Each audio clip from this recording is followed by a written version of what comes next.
Buffalo Bills fall to 6-6 on the season while taking another few years off my life. This week on the Wandering Buffalo podcast. You are now listening to the Wandering Buffalo podcast with your hosts, Justin Goddard and Andrew Chang.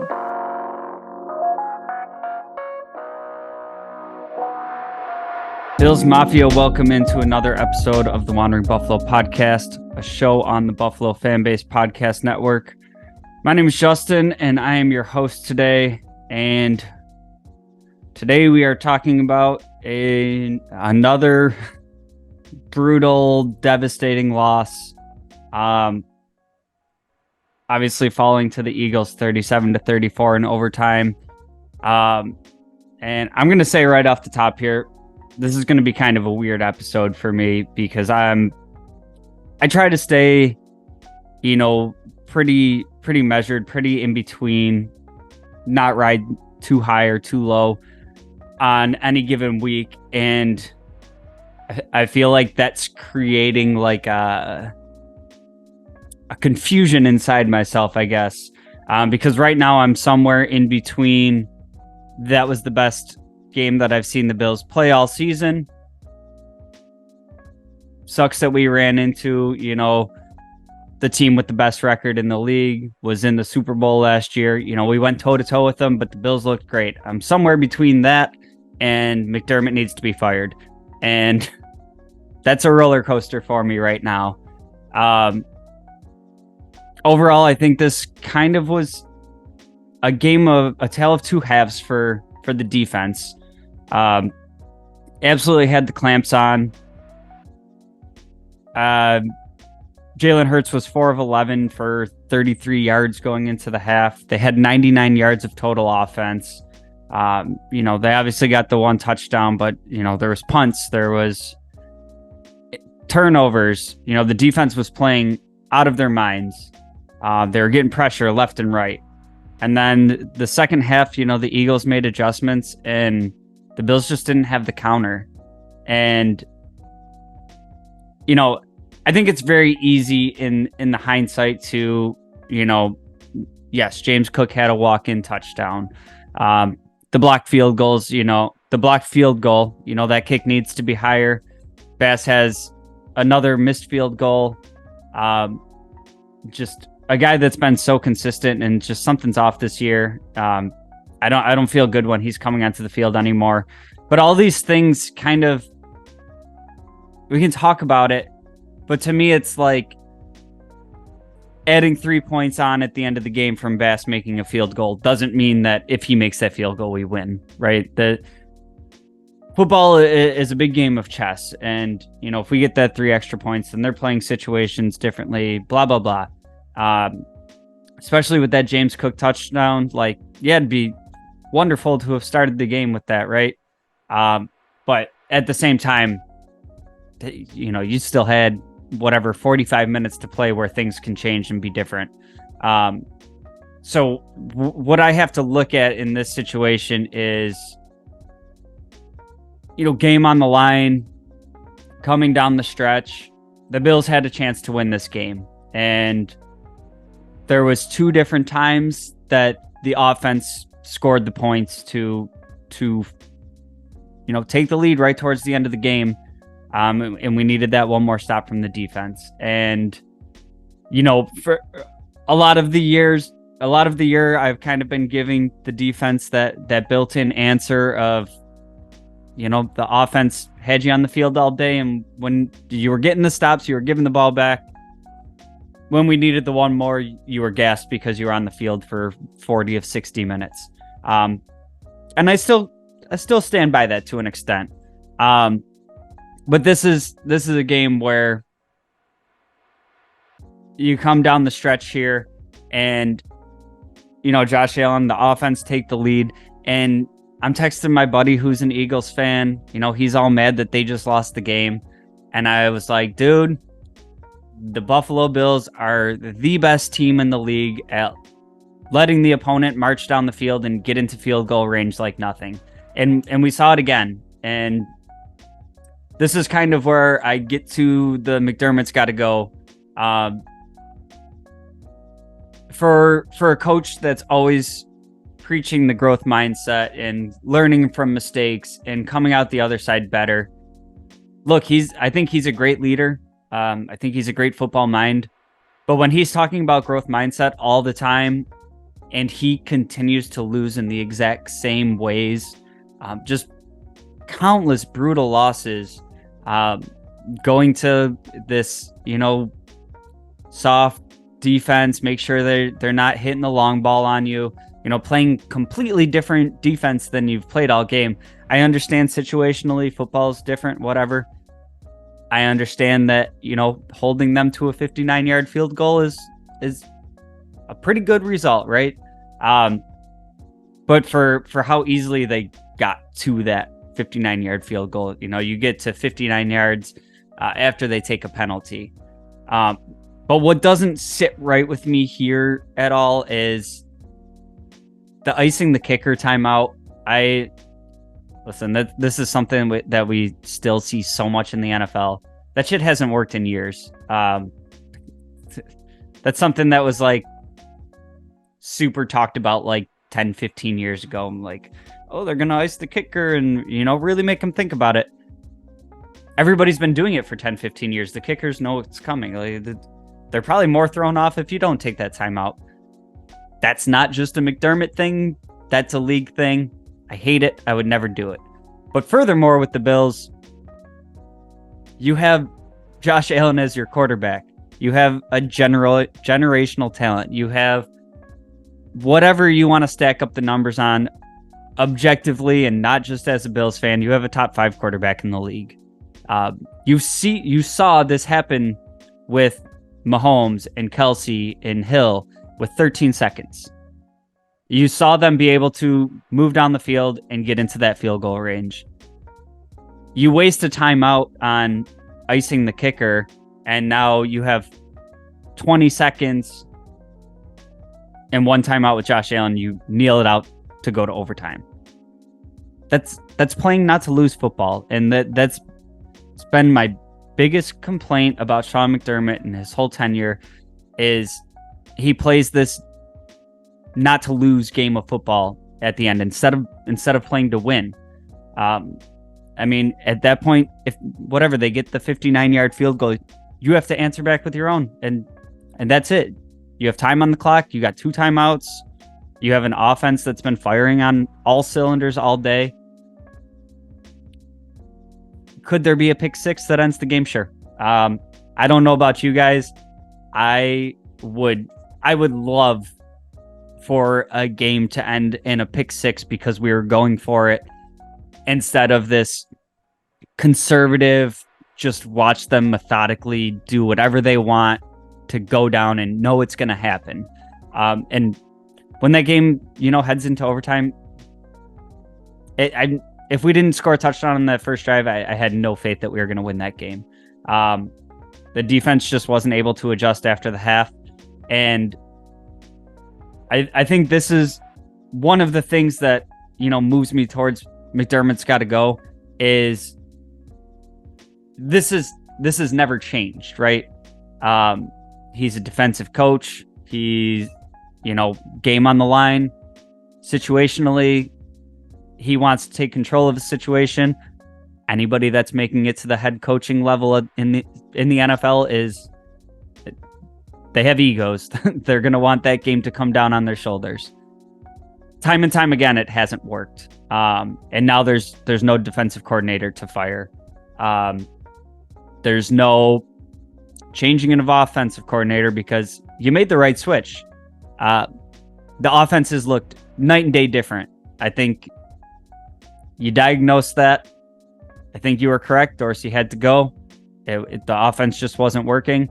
And now you have the offense firing on all cylinders for this game. I mean, this is probably the top 2 performances from Allen, and both of them end up as losses in overtime. Like, it's just unacceptable. It's crazy. I mean, Josh Allen, 339 yards passing, another 81 on the ground. He accounts for 4 touchdowns, 2 passing, 2 rushing. I mean, 34 points in that game from your quarterback, that should do it. That should do it like 99% of the time. And 99% of the time, it doesn't do it for us. And like I said, there's nowhere else to shift this blame at this point. Now, do I have my hesitations about it? Yeah. One thing in particular is, and it's hard for me to, kind of hitch my wagons to this type of thing because it's been 2 games, but in the 2 games that we've seen Joe Brady working with Josh Allen in the offense, it looks like they found something special. I was excited for Brady to be added to this staff because I think he, had a pretty bad deal in Carolina. I mean, you had Matt Rule, you had Sam Darnold, I don't think he got a fair shake there. And I was excited that he got added to this staff. That being said, I'm getting to the point where I feel really good about him, staying on as the full-time offensive coordinator going into next year.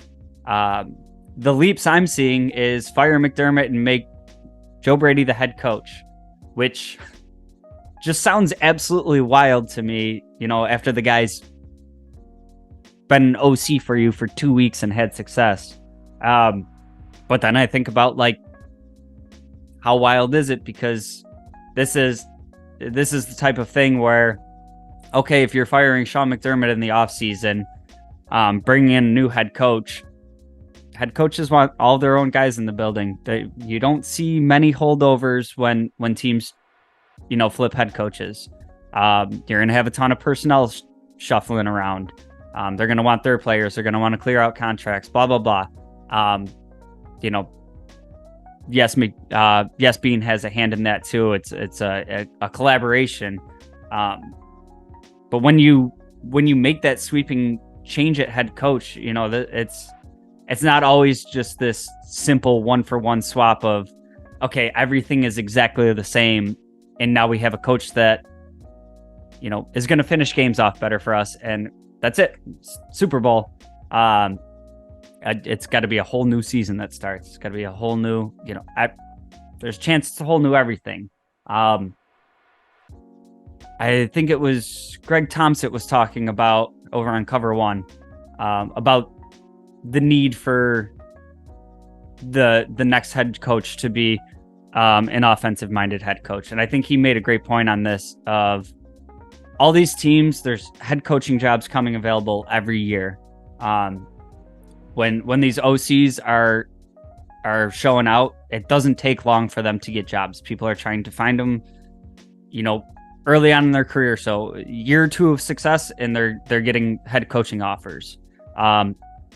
So even if we did replace McDermott, even if Brady does stay on the staff and continue having this success, if he's having that level of success, it's not going to be, getting a head coach fired and he's going to get offers elsewhere.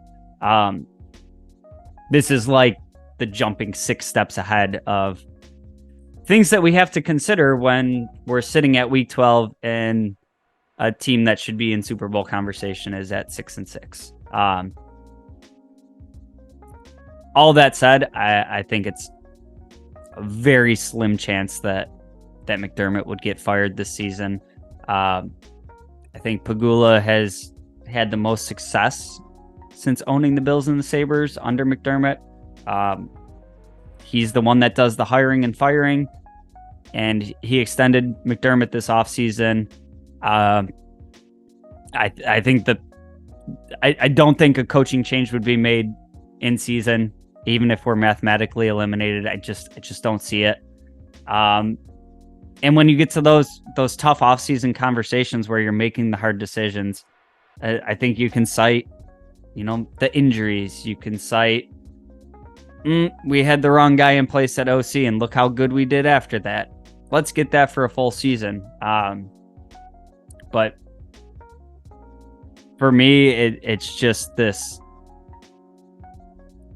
series of just absolutely disastrous losses, and this is going all the way back to the Houston playoff game. We have a 16-point lead at half. 13 seconds. Jets game this year, Patriots game this year, Minnesota game. It just goes on and on and on. And so many of these games are the offense leaves the field with go-ahead points, small amount of time on the clock, and the defense can't shut it down. McDermott's always talking about complementary football. I know the offense wasn't pulling their weight most of the beginning of the season. They're pulling their weight in that game, and special teams and defense let them down this game. So, like I said, I've been a big supporter of McDermott. I've got into debates with people about, them being too alarmist and ready to fire him. And I'm pretty much there at this point. My trepidation on it is like I talked about. If we see Brady keep having the offense look like this, like it looks now for the remainder of the season, and you're gonna risk not being able to retain him on your staff. What's the next head coach look like? There's things that give me pause about it. Because it can always be worse, right? But I've thought for a long time that McDermott has his flaws, but he was still a good enough coach to win you a Super Bowl with a lot of other things, working out well. Top-notch OC, offense humming. I do still think that he's good enough to get it done. I think that the circumstances have to be, too perfect for the NFL, and that's where he's losing me. Like I said, I think he's a great leader. I think he has done wonderful things to, take this team from a laughingstock of the league to a perennial playoff contender. And it feels really weird sitting here for, hands down the best coach that I've seen in my lifetime. I'm 33 years old, and I think of, some of the guys that we shuffled through of, Dick Duran, Doug Marrone, Chan Gailey, all these names. And the one thing that all of those coaches didn't have, that might have led them to the same type of success, is they didn't have a Josh Allen. And I think Josh Allen is such a good player that he's going to make a lot of coaches look good. He's going to make a lot of coaches get jobs. Brian Daboll over with the Giants. Giants have kind of a train wreck of a roster. They're dealing with a ton of injuries as well. But it's not like Daboll had this transcendent generational offensive plan that didn't matter who his quarterback was. He had a good offensive system that looked better because Josh Allen was there.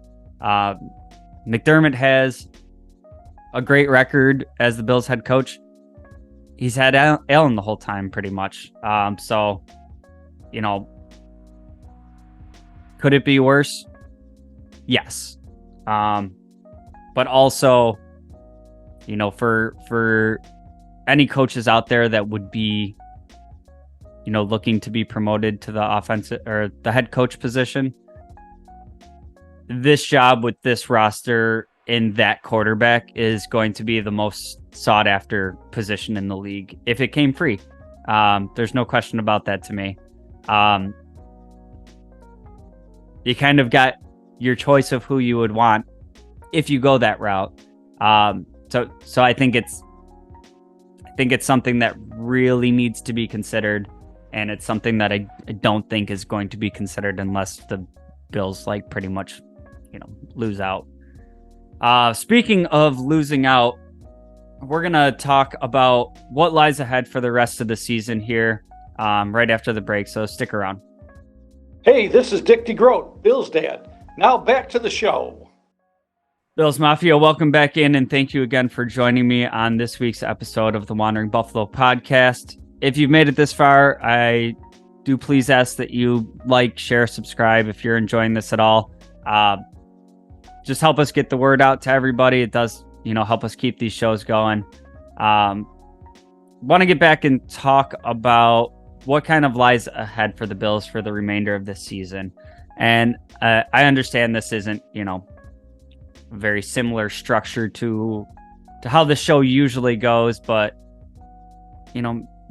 breaking down the nuts and the bolts of how that game went, like we all watched it, right? We all know that it was two heavyweights going toe to toe, and Philly came out on top. We all saw how it happened. Breaking down stats from what happened that game doesn't feel like the need right now. I think it's kind of just a big picture conversation of the offense is back on track in where you were expecting them to be. Obviously, making the move to move on from Dorsey was the right move. You can debate if it should have been done a couple weeks before. You can debate if, we didn't lose that game to Denver, if he's still employed. Probably was. But this is where we are. I mean, this offense is humming right now, and it's defense and it's coaching decisions down the stretch that continue to cost this team.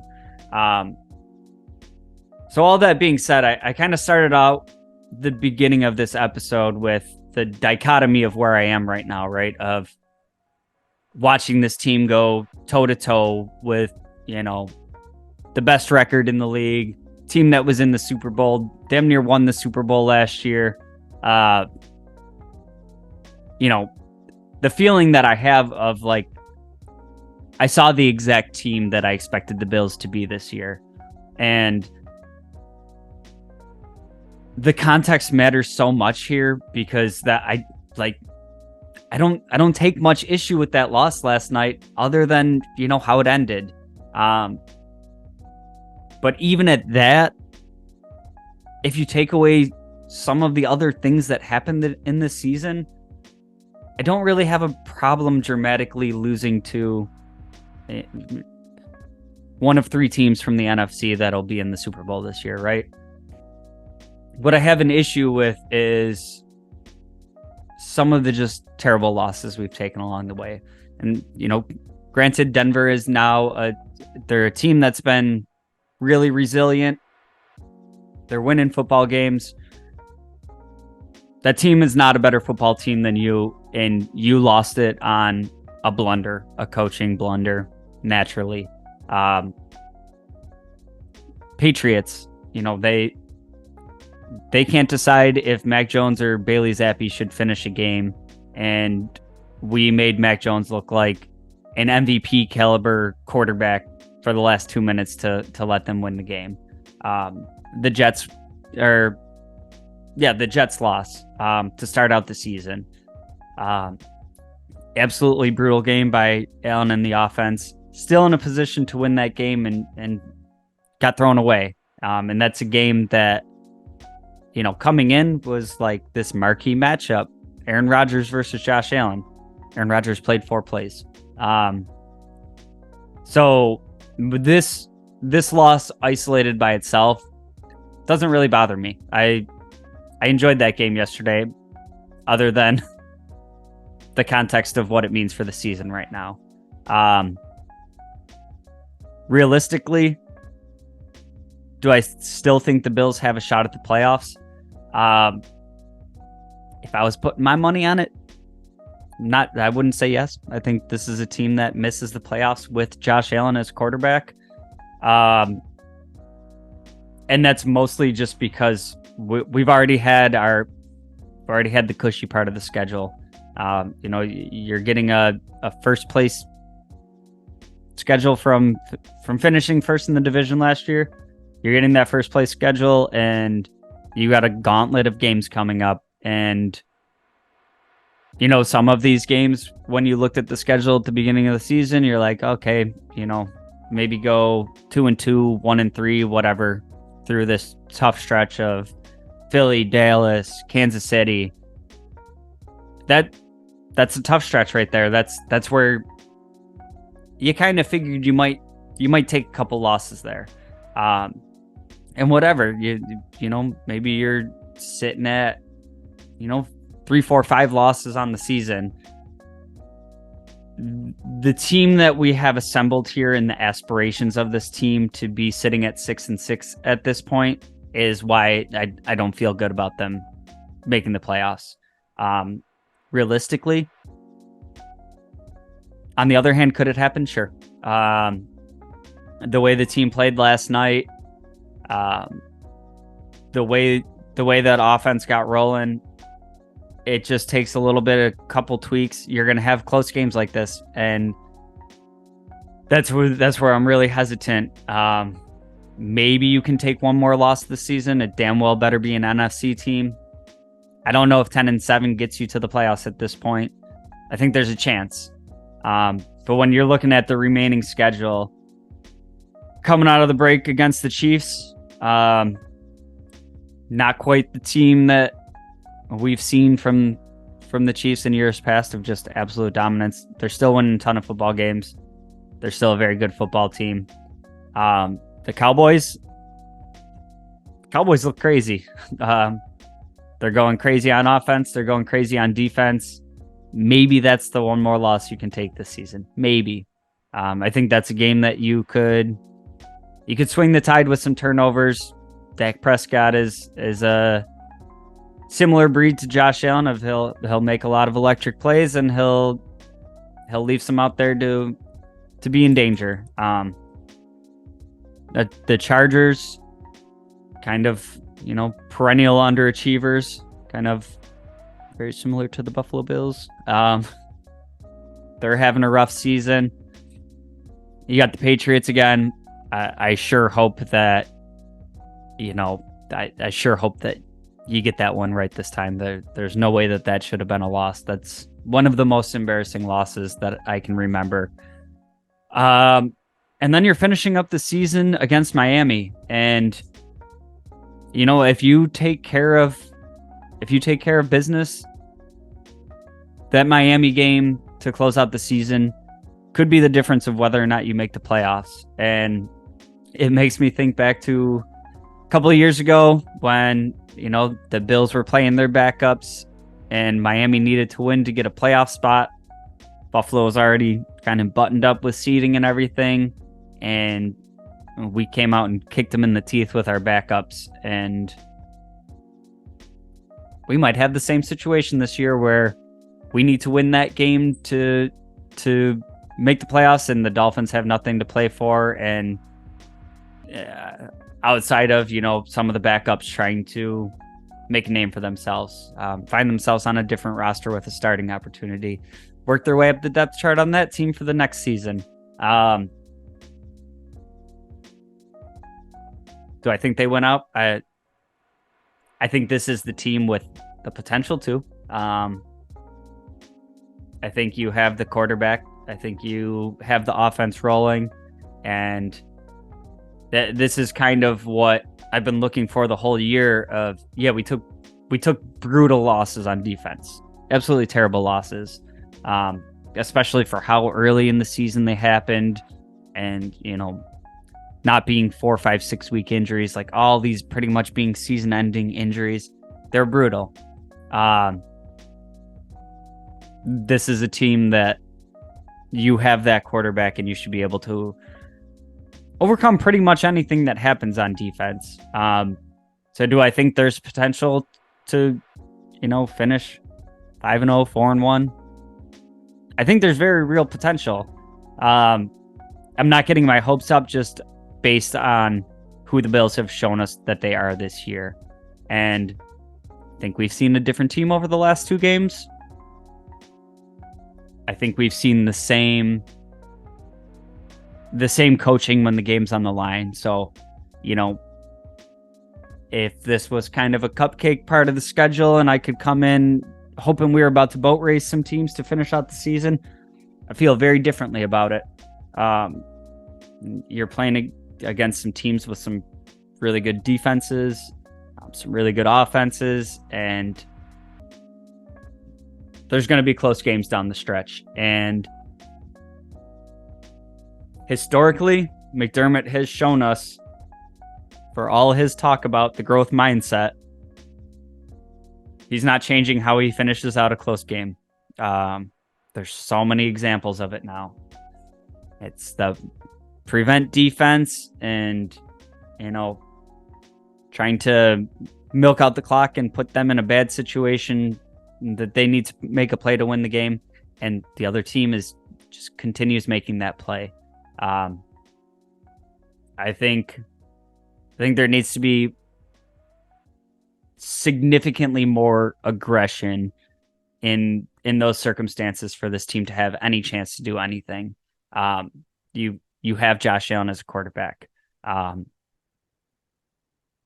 Don't drop into prevent defense. Bring some heat. Get after the quarterback.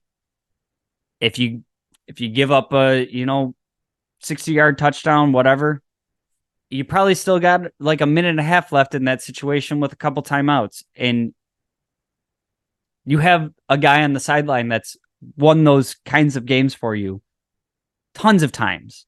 We've seen crazy amounts of Josh Allen. Like, he thrives in that game-winning drive back against the wall situation. Leaving no chance for him to be the one to finish the game and just banking on that injury-riddled defense, playing prevent defense to finish out the game, it can't happen anymore. And we've been saying this for, 6 years now with McDermott, and it has not changed. His philosophy on how he's going to end close games has not changed. His management of clock and timeout has not changed. And for all those reasons, I don't think the Bills make the playoffs this year, and I sure hope I'm wrong. That's going to do it for this week's episode. We're headed into the bye week, so we'll be back around the same time next week, kind of collect our thoughts a little bit, look at what's coming up, look at what happens kind of around the league and how it affects the Bills' playoff chances. So look out for that episode. Again, I thank you for joining me on this week's episode. Drop a comment, like, share, subscribe. Tell me if you think I'm completely off base. Let me know what your plan would be. Drop it all. Make sure you're checking out the website, wanderingbuff.com. Great work from Jake over there. I'm going to have a couple new articles up this week, so make sure you're checking that out. Appreciate you joining us this week, and go Bills.